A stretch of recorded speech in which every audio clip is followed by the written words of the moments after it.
මගේ නම කසුනි. මම රුවන්ගේ අතගැත්තෙක් මීට මාස 6කට කලින්. අපේ විවාහය වැඩි දිනයක කැමැත්තෙන් සිද්ධ වුණා වුණත් මගේ හිතේ කොහෙදෝ තිබුණේ පොඩි හිස්තැනක්.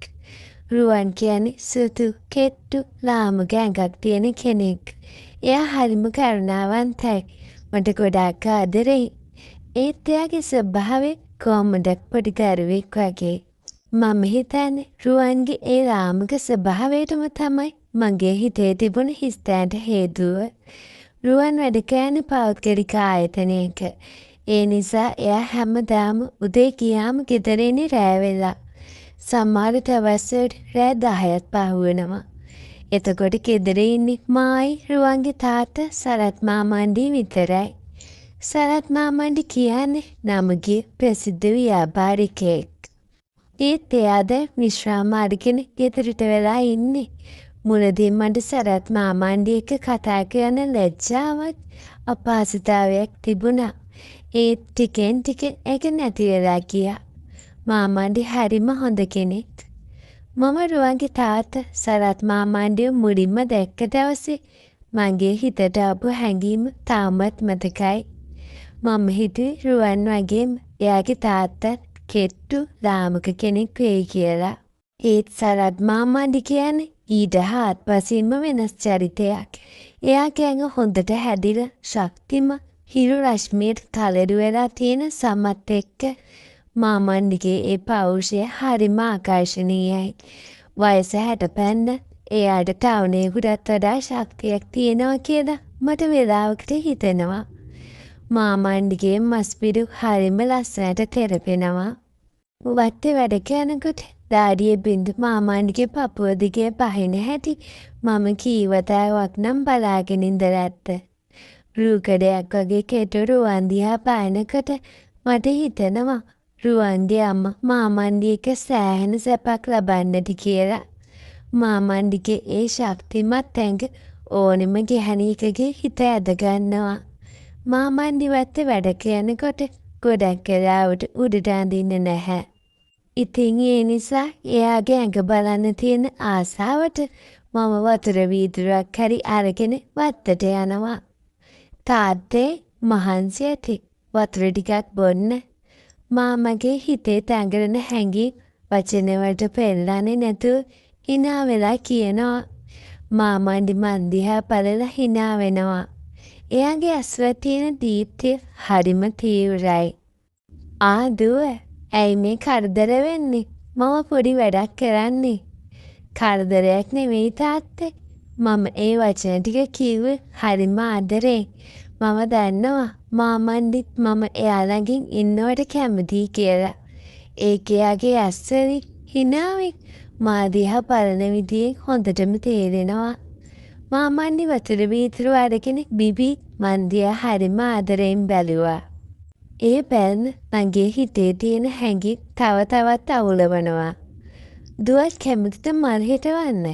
මාමණ්ඩි ඇහුවේ මගේ අතේ තිබුණු පොඩි පෝච්චියක් දිහා බලලා. මම කොහොමත් මල් වලට කැමති කෙනෙක්. ඒ නිසා මම මල් පෝච්චියක් අරගෙන ආවා මාමණ්ඩිට කියලා පස් ටිකක් කපා ගන්න. ඔව් තාත්තේ මම ආසයි මල් හිටවන්න. මටත් සත්තේ වැඩ කරන්න පුළුවන්. ඕන නෑ දුව. ඔයා මට ගන්න එපා. ඉන්නකෝ. මම ඔයාට පෝච්චි ටිකකට පස් පුරවලා මල් ටිකක් හිටවලා දෙන්නම්. දුව එතකොට ඒ ටික බලා ගන්න. එයා මගේ අතින් පෝච්චිය ගත්තා. ඒ වෙලාවේ එයාගේ ඇඟිලි මගේ අතේ තැවටුණා. ඒ මගේ ඇඟට විදුලියක් වගේ වැදුනා. මගේ හුස්ම ටිකකට නතර වුණා. මාමණ්ඩි මගේ දිහා බැලුව හරිම තීව්‍ර බැල්මකින්. ඒ බැල්මේ තිබුණේ කුමක්ද කියලා හරියටම හිතාගන්න මට බැරි වුණා. රුවන් මේ මොකුත්ම දන්නේ නැහැ. මම මාමණ්ඩිට හොඳට සලකන එකට එයා ගොඩාක් කැමතියි. කසුනි, ඔයා තාත්තට හරිම හොඳට සලකනවා. එයා දැන් සතුටින් ඉන්නේ කියලා එයා කියනකොට මට හිතට දැනෙන පුදුම වේදනාවක්. මා මේ කරන්නේ රුවන් රවට්ටන එක නේද කියලා මට හිතෙනවා. ඒත් ඒ වෙලාවේ මට මාමණ්ඩිගේ ඒ බැලුව මතක් වෙද්දි ඒ හැඟීම අමතක කරන්න මට බැරි වෙනවා. දවසක් හවස රුවන් ආවෙත් නැහැ. සාමාන්‍ය රැට කෑම කන්නේ අපි දෙන්න එකට. දුවට පඩිකිනි නැද්ද? අපි කමුද? මාමන් ඇහුවේ හරිම කරුණාවෙන්. කමු තාත්තේ රුවන් එන රෑවෙයි මම කිව්වා. කෑම මේසේදී අපි කතා කරේ දහසක් දේවල්. රුවන්ගේ ළමා කාරයෙක් ගැන, අම්මා ගැන, යාළගේ ගමේ වුණ සිද්ධි ගැන. මාමන්ඩි කතා කරන්නේ හරිම ආකර්ශනීය විදියට. මට යදිය බලාගෙන ඒ කතා අහගෙන ඉන්න පුදුම ආසාවක් දැනුණා. මාමන්ඩි කතා කරනකොට එයාගේ තෝල් පෙති, එයාගේ ඇස්, ඒ හැම දෙයක්ම මගේ හිත ඇතුලේ දඟලන්න ගත්තා. කෑම කාලේ ඉවර වෙලා මාමන්ඩි කිව්වා, "දුව, නිදා ගන්න කලින් මේ සමිතියේ වාර්තාවක් තියෙනවා. ඒක ලියලා දෙන්න පුළුවන්ද? මගේ ඇස් දැන් හරියට පේන්නේ නැහැ." මම එකපයින්ම කැමති වුණා. මාමන්ඩිගේ කාමරයට ගිහින් එයා කැඳේ වාඩි වෙලා මම වාර්තාව ලියන්න පටන් ගත්තා. මාමන්ඩි ඇඳේ හාන්සි වෙලා මන් දිහා බලාගෙන හිටියා. ඒක ටිකක් ලොකු වාර්තාවක්. මට මේවා ලියලා පුරුදු නැති නිසා මම මාමන්ඩිගෙන් අහගෙන තමයි ලිව්වේ. මම වාර්තාව ලියනකොට මාමන්ඩිගේ ඇස් මගෙන් ඈත් වෙන්නේ නැහැ.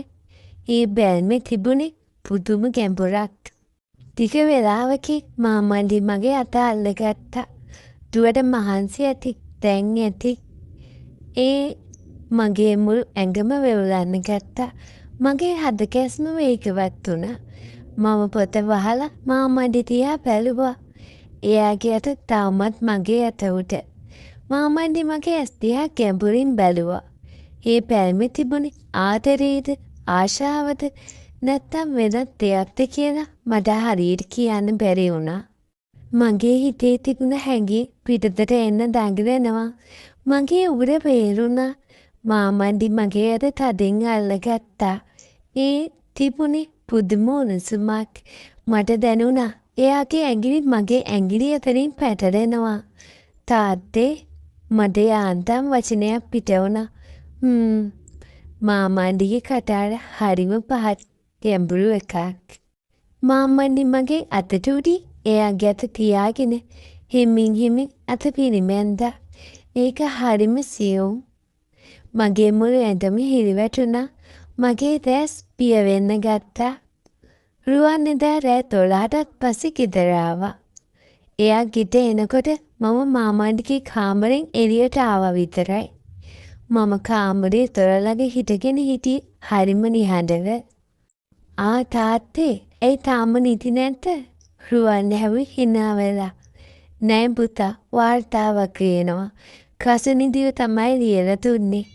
දැන් මගේ ඇස් දෙක හරියට පේන්නේ නෑනේ." මාමන්ඩි කිව්වේ කිසිම ගාණක් නැතුව. රුවන් hina වෙලා මගේ දිහා බැලුවා. "ඔයා තාත්තට හරිම හොඳට සලකනවා කසනි.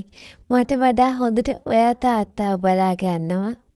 මම රුවන්ට බොරු හිනාවක් පෑවා.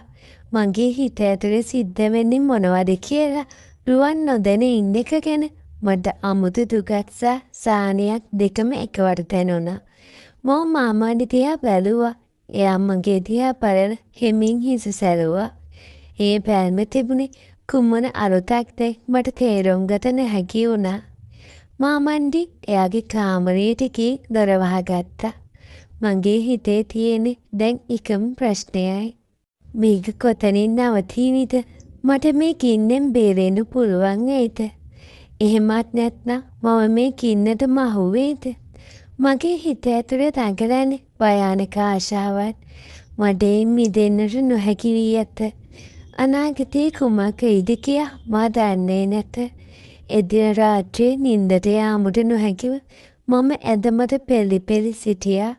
මාමන්ඩිගේ බැල්ම මගේ සිතින් ඈත්ුනේ නෑ. මේ වැරදි බව මම දැන සිටියා. නමුත් ඒ වැරැත්තට ඇති ආශාව මාව කිරගන්නට විය.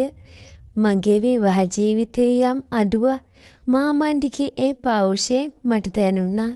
මට මේ තත්ත්වයෙන් ගැලවීමට නොහැකි බවක් දැනුනි. ඉදිරියට කුමක් වේදයි සිතාගත නොහැකිව මම අන්ධකාරයට බිය වීමි. නමුත් ඒ අන්ධකාරය තුළ මාමන්ගේ රූපය මට තිස්විය.